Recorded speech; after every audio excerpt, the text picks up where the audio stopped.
Bienvenue dans le tutoriel dans lequel on va faire une visite guidée du back-end ou de l'arrière-plan du site internet par l'endroit. Alors le back-end, on va l'ouvrir, vous allez voir, c'est l'endroit où on crée le contenu qui va apparaître sur le front-end, qui est la page qu'on voit ici, ou l'avant-plan du site. Alors d'abord, ce qu'on va faire, c'est qu'on va ouvrir le back-end. Pour ouvrir le back-end, on suppose que vous avez déjà un compte utilisateur parlendroit.ca et que ce compte-là a déjà été mis à jour par un membre de l'équipe d'Equitas pour vous donner un accès administratif. Si vous ne savez pas comment faire, je vais vous référer au premier tutoriel qui s'appelle Se créer un compte utilisateur. Alors moi, je suis déjà connectée ici, comme on peut le voir. Alors une fois qu'on est connecté et qu'on a un compte administrateur, on va voir apparaître ici l'onglet Gérer le contenu. Donc pour ouvrir le back-end, je vais cliquer sur cet onglet. Alors on a ici donc le site internet, le front-end et ici le back-end. Dans ce tutoriel-là, je vais passer de l'un à l'autre pour vous montrer les différentes sections du back-end, puis vous montrer où ces sections-là, quand on ajoute du contenu, où est-ce que ça apparaît dans le front-end ou l'avant-plan.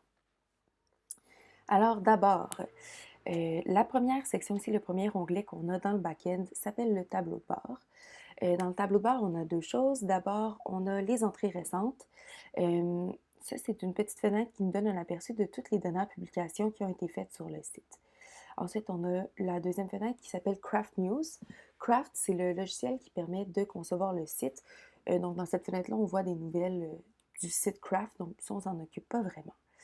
Là où on va passer le plus de temps, c'est dans la section Entrées. Alors, on va commencer par toutes les entrées. Dans cet onglet-là, toutes les entrées, on peut voir ici toutes les dernières publications qui ont été faites sur le site et ça inclut les trois types de publications qui sont possibles de faire, donc les blogs, les événements et les pages de projets d'action communautaire.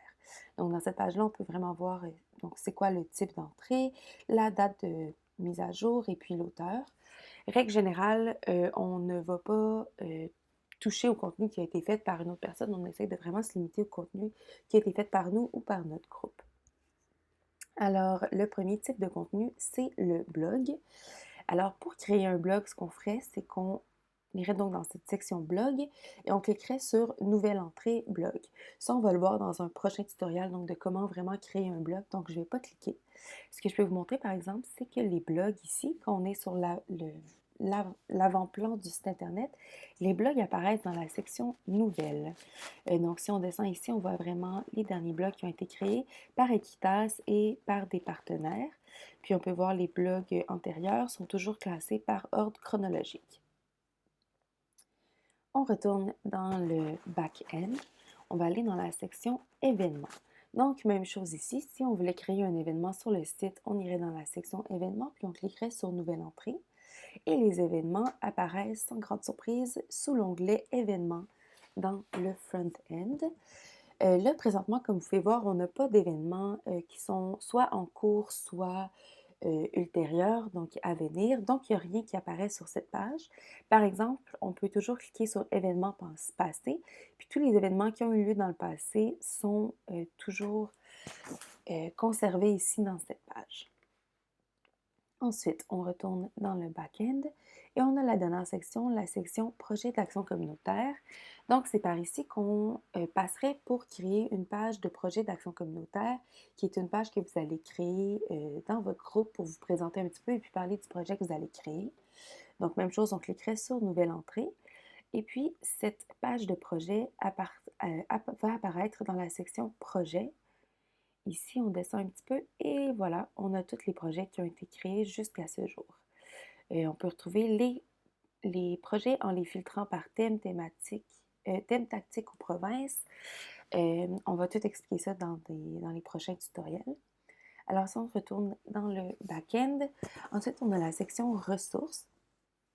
Alors, les ressources, c'est les photos, les documents, toutes les choses qu'on peut télécharger sur le site. Donc, on va les télécharger dans des blogs, dans des événements ou dans des pages d'action communautaire.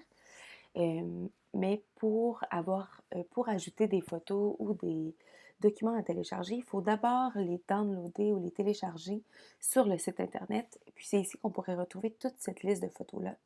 Dans les prochains tutoriels, on va aussi voir comment faire ça. Et puis les quatre dernières sections ici C'est juste des raccourcis, des shortcuts pour accéder à ce qu'on aurait dans les entrées. Donc, ajouter un nouveau pack pour projet d'action communautaire. Donc, si on clique là, je vais demander de me reconnecter et d'enregistrer mon mot de passe. Si on clique là, on arriverait directement dans une page qui nous permet de créer un nouveau projet d'action communautaire. Oups, on retourne ici. Même chose pour ajouter un nouvel blog ou un nouvel événement. C'est vraiment juste des raccourcis. Alors, c'était tout pour la visite du back-end.